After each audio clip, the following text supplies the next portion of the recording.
Hey everybody, it's Matt. I'm coming to you from Davao City in the Philippines again. Yes, I'm still stranded here. Looks like it may be May before I get a chance to get home. But it's given me a chance to begin working on these videos and learning how to edit and do things like that, and hopefully creating some interesting videos that you're enjoying. And today what I want to do is talk to you about one of my favorite things, which is observing the Filipino people and the unique things that happen here. I love the Filipino culture. I have many Filipino friends, and really that's why I've been coming back here for so many years. But this time, with the coronavirus pandemic, I've been able to observe the Filipinos under unique conditions, and specifically as they prepared for the quarantine and everything leading up to that, as well as during the quarantine. And there's three unique things that I thought I would share with you in this particular video, which I think you'll find interesting. So let's get right to it.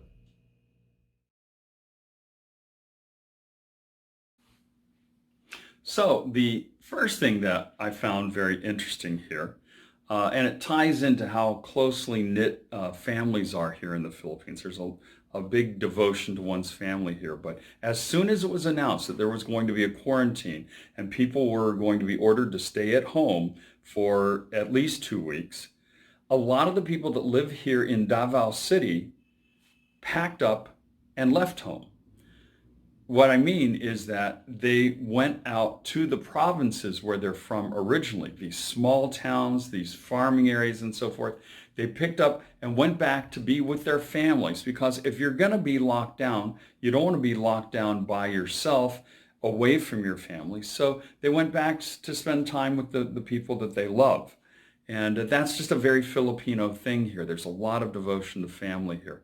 And the one thing, though, they're a little concerned about is that a lot of these people that packed up and headed out to the provinces may have already been infected with the coronavirus and just didn't have symptoms.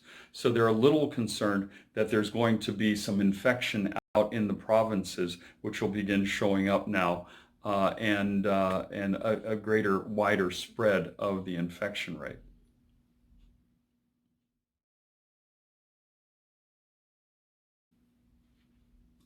The second thing, which has been very interesting about this, and something I don't think we would ever see in the US, is that as soon as the quarantine started, at first there was a ban on the sale of alcohol from 5 p.m. at night until 8 a.m. in the morning. You could only buy drinks, buy beers, and so forth between 8 a.m. and 5 p.m.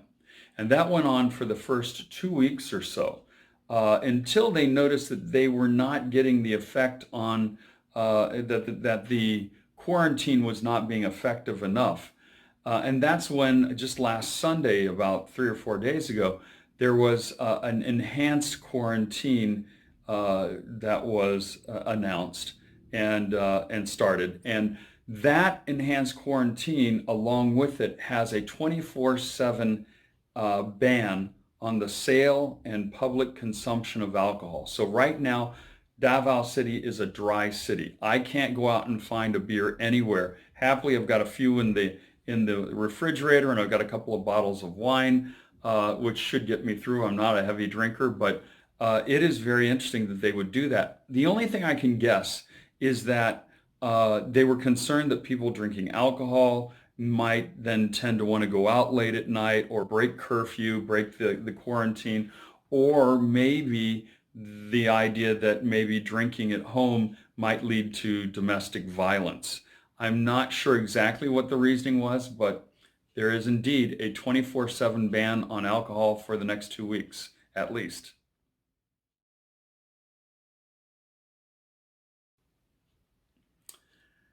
The third thing that happened here, which I thought was very, very interesting, was that as soon as the quarantine was announced, particularly in the larger cities like Manila, you read in the news that there were teams from the health department that began going through some of the more densely packed neighborhoods like Taguig. That's one that I read an article about.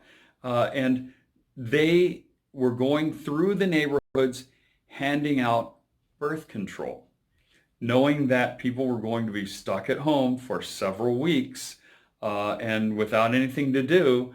There was a real big concern, and I'm sure it's going to be an effect that we even see back in the U.S., but there's an expectation that probably in November, December, 9 months down the road, there's going to be a sudden explosion of births, and that there's going to be a lot of pregnancies during this time. So they were handing out condoms, they were handing out birth control pills, even some sort of injectable birth control. And that's very controversial in a country that is 80% Catholic and very conservative Catholic. The Catholic Church fought for a long time against even allowing birth control in the country. And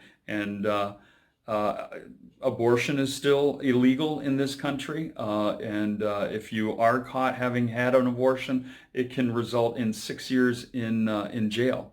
So yeah, that was kind of an interesting thing. The amorous Filipinos here, they love each other, and they're just worried that they may be loving each other a little too much. So those are the three things that I thought were very interesting with the COVID-19 virus quarantine here. I hope you're enjoying my videos. I'm enjoying doing them. I'm learning a lot about doing videos as I do this. And so I encourage you to reach down there and tap on the subscribe button in YouTube so that you are notified whenever I put out a new video. And also, if you want to write in the comments, either on YouTube or in Facebook or anywhere else, I'm also going to include some of my contact information in the information below on YouTube, and also at the end of the video. So I love hearing from you. I've been really, really touched by the fact that a lot of Filipinos have, Filipino folks have been adding my channel, have been watching my videos, commenting to me and so forth. And thank you guys all. I feel really, really great about that.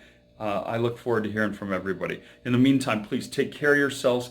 Observe the social distancing. Wear your face mask. Wash your hands like crazy. Stay healthy.